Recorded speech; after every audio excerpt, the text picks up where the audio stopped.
December 16 అంటే విజయ దివస్ అని అంటారు. అంటే 1977 భారత్ పాకిస్తాన్ మధ్య జరిగిన యుద్ధం. సో ఇందులో మనము గెలుపు పొందాము.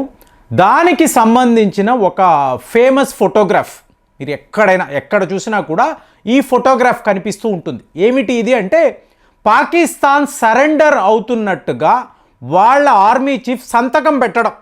సో ఈ ఫోటో అనేది ఒక ఐకానిక్ ఫోటోగ్రాఫ్గా చెప్తారు. ఇప్పుడు చూడండి, ఢిల్లీలో మీకు ఆర్మీ చీఫ్ లాంజ్ అని అంటారు. ఎవరైనా విదేశాల్లో నుంచి వచ్చే ఈ ఆర్మీ డిగ్నిటరీస్ ఉంటారు చూసారా, అధికారులు, వాళ్ళు వచ్చినప్పుడు మన ఇండియన్ ఆర్మీ చీఫ్ వాళ్ళని ఇక్కడే హోస్ట్ చేస్తారు.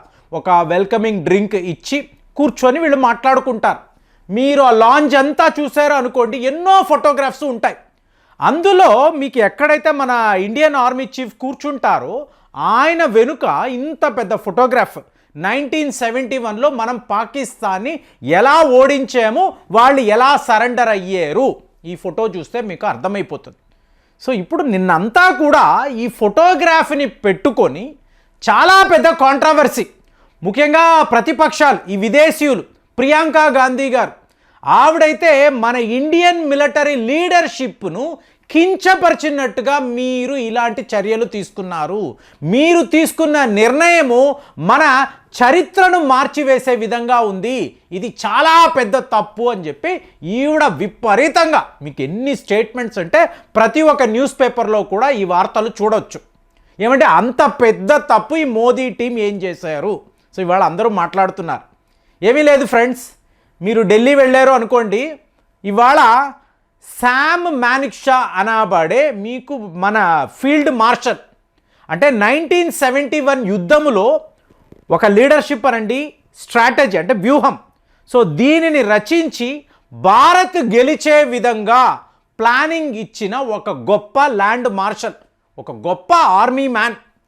సో ఈయనను ఎలా సత్కరించాలి అని చెప్పి ఢిల్లీ కంటోన్మెంట్ ఏరియాలో శామ్ మానిక్షా సెంటర్ అని చెప్పి మనము ఒక అద్భుతమైన మ్యూజియంని తయారు చేసాం. అంటే ఇక్కడ విషయం ఏంటంటే, ఇప్పుడు మీరు ఇండియన్ ఆర్మీ చీఫ్ యొక్క లాంజ్లో ఈ ఫోటోను పెట్టారు అనుకోండి, మీకు నేషనల్ ఇంటర్నేషనల్ లీడర్స్, అంటే మీకు సైన్యానికి సంబంధించిన వాళ్ళు వచ్చినప్పుడే ఈ ఫోటో చూడగలరు. మీరు నేను కామన్ మ్యాన్, మనము వెళితే ఇలాంటి ఒక ఐకానిక్ ఫోటోగ్రాఫ్ని చూడలేం.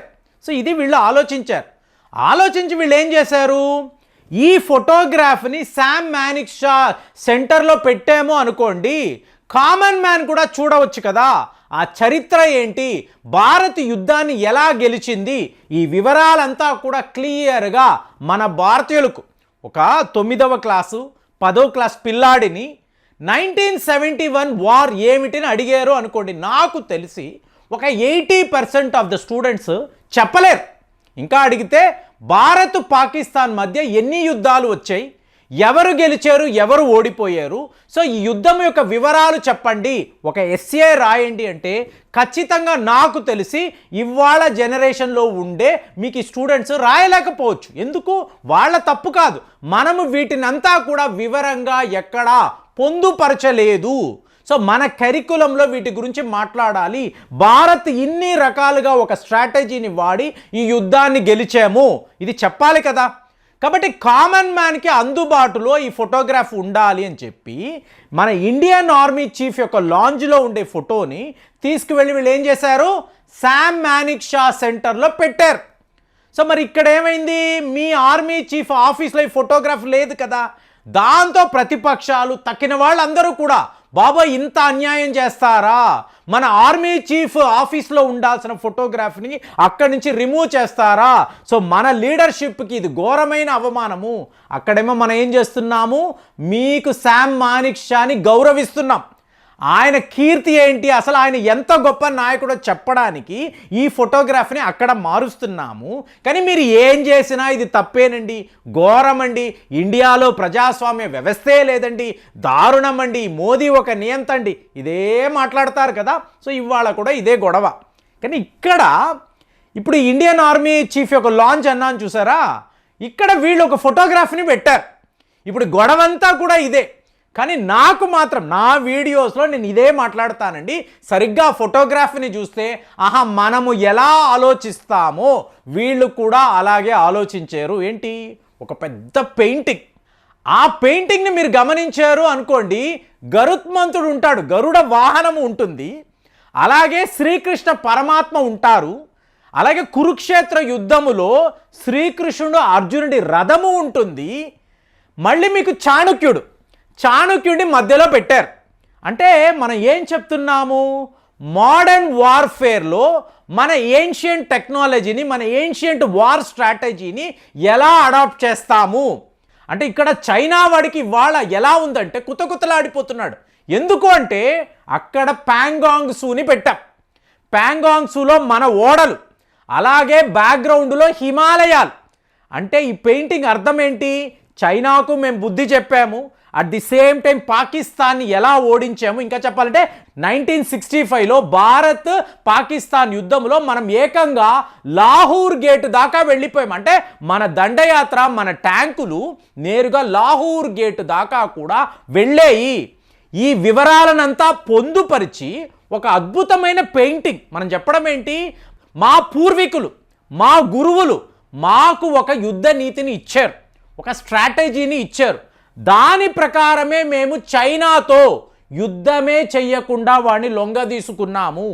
అవసరమైతే మేము యుద్ధము చెయ్యగలము. ఇప్పుడు అందరూ అడుగుతారు, ఏమంటే అక్కడ కురుక్షేత్ర యుద్ధం జరిగింది కదా, శ్రీకృష్ణ పరమాత్మ ఉండి కూడా ఈ యుద్ధాన్ని ఆయన ఎందుకు ఆపలేదు అంటే, ఫ్రెండ్స్, ఈయన తలచుకుంటే ఒక కంసుడు అనండి, శిశుపాలుడు అనండి, మీకు ఎంత పెద్ద వీరులైనా శ్రీకృష్ణుడు తలుచుకుంటే ఏం జరుగుతుందండి, ఆయన సుదర్శన చక్రాన్ని తీస్తే నిమిషాలలో యుద్ధాలు ఉండవు కదా, అందరూ కూడా భస్మం అయిపోతారు కదా. అయినా కూడా నేను ఆయుధాన్ని ముట్టుకోను, రథ సారథిగా ఉంటాను, ఈ యుద్ధాన్ని చెయ్యండి అంటే ఏంటి, కామన్ మ్యాన్ ఎక్కడైనా కూడా తప్పు జరిగితే, అధర్మము జరిగితే వెళ్ళి ప్రశ్నించాలి.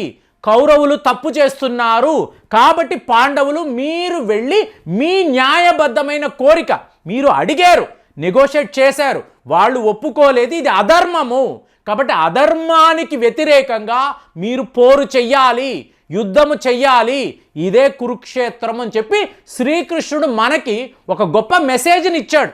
చైనా వాడు మన సరిహద్దుల్లోకి వచ్చి మనల్ని బెదిరించడం అనేది అధర్మం కాబట్టి మనం వాడిపై యుద్ధం ప్రకటించాం. కానీ ఇక్కడ ఏంటి, శ్రీకృష్ణుడి నీతిలో యుద్ధమే చెయ్యకుండా ఆయన యుద్ధము చెయ్యలేదండి. ఇరు వర్గాలు, మీరు కామన్ మ్యాన్ కానీ మీరు ధర్మము అధర్మాన్ని తెలుసుకోండి కాబట్టి ఆయన ఆయుధం అనేది ముట్టుకోలేదు. అదే రకంగా మనల్ని చూశారనుకోండి, ఒక్క గాల్వాన్ సంఘటన పక్కన పెడితే మనము యుద్ధమే చెయ్యలేదండి, ఒక గన్ షాట్ కూడా వినపడలేదు, కానీ మనం చైనాను డిప్లొమాటిక్గా ఓడించగలిగాము. జీ జింగ్పింగ్ 4 ఏళ్ల పాటు అక్కడ తన సైన్యాన్ని పెంచి పోషించి ఆహారము పెట్టి, బీఫులు పెట్టి, రెడ్ మీట్ పెట్టి ఫైనల్గా ఏమి సాధించేవరా అంటే 0, బాబాయ్ వద్దురా అని చెప్పి వెనక్కి వెళ్ళిపోయారు. సో దీన్నంతా కూడా మనం వివరంగా, ఒకవైపు శ్రీకృష్ణుడు, ఆ రథము, మళ్ళీ చాణక్యుడు, మోడర్న్ డే వార్ఫేర్ అన్నప్పుడు చాణక్య నీతిని ఇవాళ కూడా మనం అవలంబిస్తాం. చైనా వాళ్ళకి మీకు సన్జు యొక్క ఆర్ట్ ఆఫ్ వార్ ఉంది, కానీ వీళ్ళందరికీ మించి విశ్వగురు శ్రీకృష్ణుడి యొక్క ఆదర్శము, శ్రీకృష్ణుడి యొక్క యుద్ధ నీతి, దాని ప్రకారమే ఇవాళ భారత్ నడుచుకుంటుంది. మేము ఒక స్ట్రాటజీ వేస్తున్నప్పుడు శ్రీకృష్ణుడు ఈ వ్యూహాన్ని ఎలాగా ఇంప్లిమెంట్ చేస్తారని ఆలోచించే చేస్తామని ప్రపంచానికి చెప్పడానికి, ఇండియన్ ఆర్మీ నాయకులకు చెప్పడానికి ఇంత ఒక అద్భుతమైన ఫోటోను తయారు చేసి మన ఆర్మీ చీఫ్ యొక్క లాంజ్లో పెడితే దాని మీద ఇంత పెద్ద కాంట్రవర్సీ, భారతీయులే చాలా పెద్ద తప్పు చేశారని చెప్పి ఈ విదేశీయులు ఇంతలాగా మాట్లాడుతున్నారు అంటే మీ దేశభక్తి ఎంత? అసలు మీకు మన ఏన్షియంట్ భారత్ గురించి ఏం తెలుసు? మన పూర్వీకులు ఎవరు? మన పూర్వీకుల్లో ఉన్న గొప్ప గొప్ప ఋషులు ఎవరు, సిద్ధులు ఎవరు? ఇవన్నీ మీకు తెలుసా? తెలియకుండా మాట్లాడకూడదు కదా. అవునంటారా కాదంటారా? మరి ఈ పెయింటింగ్ పైన అసలు మీ అభిప్రాయాలు ఏంటి? వీళ్ళు చేసింది తప్పు అంటారా, ఒప్పు అంటారా? కామెంట్స్లో తెలియజేయండి. మళ్ళీ వచ్చే వీడియోలో కలుద్దాం. జై హింద్.